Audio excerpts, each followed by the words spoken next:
ఈ సంవత్సరం చెట్టుకు తగ్గ కాయలైతే కాయలేదన్న కోపంతో ఆకులన్నీ దూసి దీనికి నేను పచ్చిరై తలకాయల్ని కప్పెట్టానండి. గొయ్యి తీసి ఒక దూరంగా ఇలా కప్పెట్టుకున్నాను. ఇప్పుడు కూడా మనం కాస్తంత కిచెన్ వేస్ట్ని ఈ డబ్బాలో వేద్దామండి. ఈ డబ్బా నిండా కన్నాలు ఉన్నాయి. ఈ డబ్బాలో వేసేస్తే చక్కగా వీటికి ప్రతిరోజు వేసే నీళ్ళకి ఈ మొక్కలకే పోషకాలుగా ఉపయోగపడుతుంది. మనకి మంచి రిజల్ట్ అయితే వస్తుందండి. ఇందులోనండి అరటి పండు తొక్క చూసారా, నేను ఒక పక్కన పెట్టేశాను. వెంటనే కూడా వేయవలసిన పని లేదండి.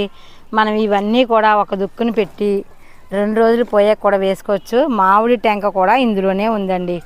ఇలా నిమ్మకాయ, అరటిపండు, దోసకాయ గింజలతో సహా వేసేస్తున్నాను. బంగాళాదుంప ఇలా ఇన్ని వేయటం వలనండి మనకు అన్ని రకాల